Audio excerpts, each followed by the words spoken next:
LEGO games have been around since 1995 with LEGO fun to build on the Sega Pico. But since most people don't know what a Sega Pico is, most see LEGO Island as the first LEGO game. And since LEGO Island, about 85 or so LEGO games have been released. According to the Wikipedia article I stole this information from. So, take that however you feel. It counts like online Flash games. So it might not be that trustworthy. Believe it or not, most of these LEGO games are actually based on their own brands. But if you think LEGO games right now, you're probably going to think about the licensed games.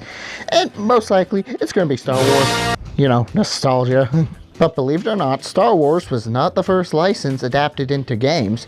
That honor goes to LEGO creator Harry Potter, a spin-off of the LEGO creator game. Both the original book and Chamber of Secrets got a game the same time that the movies came out, where the game's based on the books and based on the movies. I don't care enough to check, but LEGO Star Wars was a different beast entirely.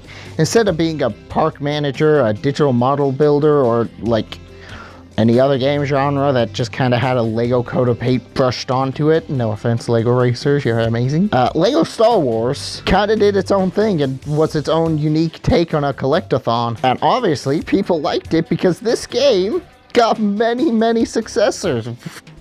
Traveler's Tales, really?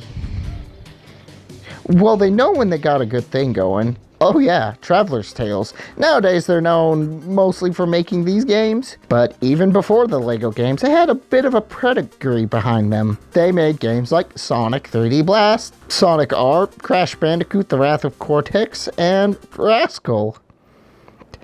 Okay, maybe prodigious is the wrong word. Okay. Those games were their weakest link. Oh my god, I think I'm funny. But they also made the Toy Story games, the SNES one, the Buzz Lightyear one based on the second one, and the racing game, and the other Buzz Lightyear one. Okay. They made the Bugs Life game, Mickey Mania, and right before they did LEGO Star Wars, they did Crash Twinsanity.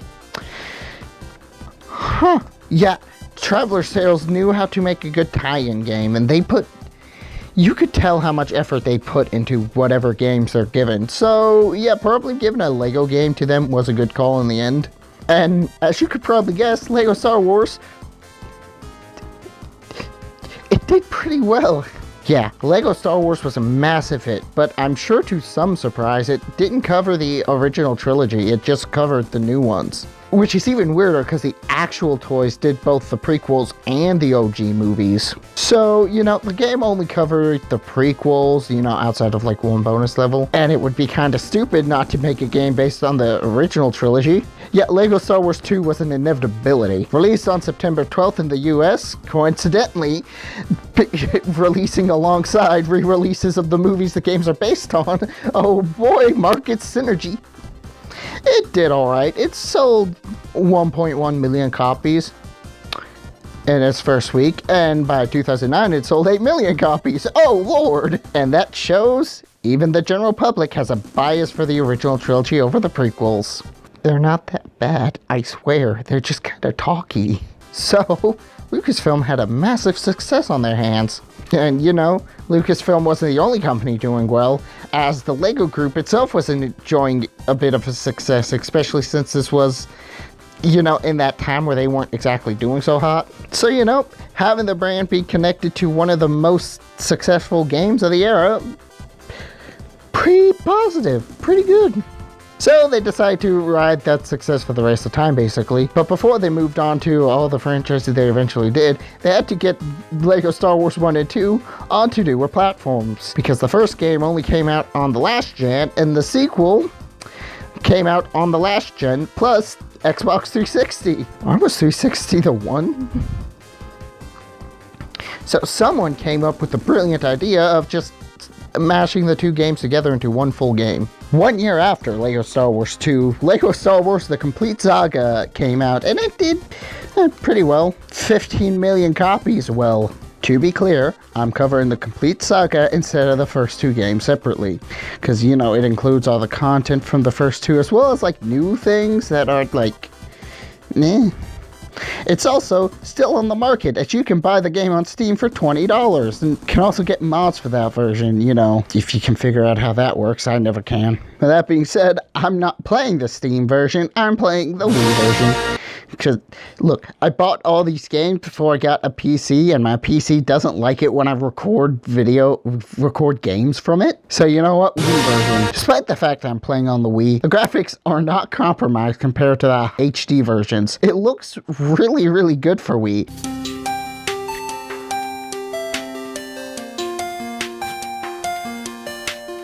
The sound design. All the music was taken from the movies and sound effects and even some voices, believe it or not. Of course, you know, the droids and all the alien creatures get all their correct sounds, but a lot of characters from the prequels get their death cries from the movies, like Obi-Wan, Anakin, Padme. Except they kind of like bumped it up a couple octaves, okay. And Yoda's death cry is his battle cry from like his fight with Count Dooku in episode 2. Which somehow works as both a battle cry and a death cry. I think it's just a really funny soundbite, so it was a good choice. Sadly, no one from the original trilogy gets any sound bites for them.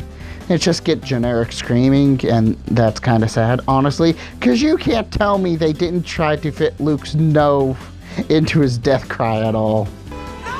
While we're talking about sound bites, I think it's important to point out that while they might have taken some sound bites for the movie, the game's cutscenes are completely voiceless, opting out of telling the story with voices instead of just with grunts, hand movements, and a heavy amount of slapstick. It's neat to see how they work around things like the "I am your father" scene, that Vader just pulls out a picture of Padme and like points at her stomach. It's amazing.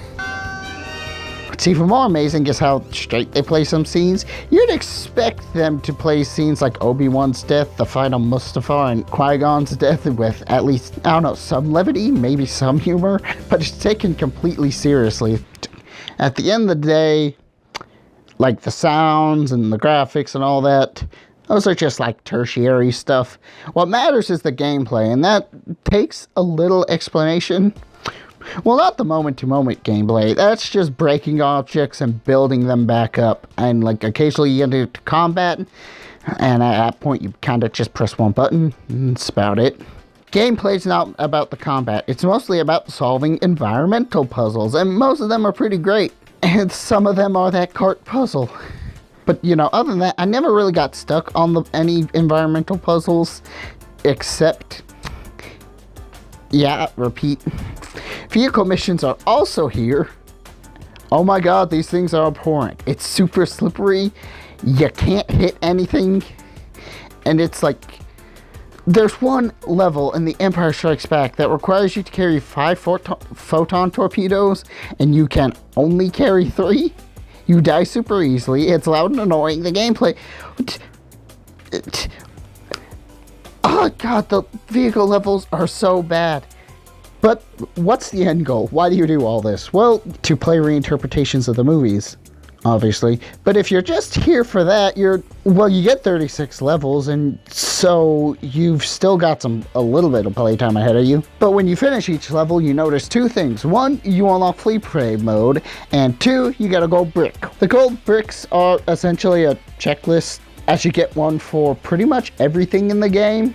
You get a gold brick for finishing each level. You get another gold brick for collecting everything in free play mode. Oh, wait, free play mode. Free play mode is essentially when you complete a Lego set, you know, like it's a massive Star Destroyer, and then once you're done building it, you destroy it and see if you can build like the Taj Mahal out of the pieces or something. You can take pretty much every character from the game and run around any level you want, collecting all the things you missed the first time around. You're going to miss about 9% of the items on your first time around because you won't have any of the abilities you need. Because all of the collectibles are locked behind some kind of wall or something that requires an ability that no character you have in story mode has. Mini kits are the main collectibles in each level, and getting all 10 will get you a gold brick and a little model vehicle you can look at in the hub. Aww, it's adorable. You can also get a huge stud bonus for getting them all. So, oh yeah, studs. They're the game's currency. You can get them by pretty much any means. You're never really going to be struggling to find studs, and it's good that they give you studs, and it's good that they give you enough studs because you get a little stud collection meter, and when you fill it out, bam, you get true Jedi, and you get another gold brick for that. Thank you. And you can also use studs to buy characters and around, like, gold bricks, which are, gold bricks. So, gold bricks are like Game Shark codes, except they're built into the game. Woohoo! You find them in levels, usually in special rooms made for them, and like nothing else. That's a lie. Sometimes they're like special places. And they give you things like a mini kit detector, the previously mentioned stud multipliers, a red brick detector, and of course, super gonk. So, what do you get for 100%ing a game? Nothing. You get nothing. Perhaps the real 100% completion were the friends we made along the way. Okay, but really, you may not get much from completing the game, but it's just fun to complete it. That should tell you how much fun this game is, that you cannot be rewarded with anything, and, you know, I'd be okay with it.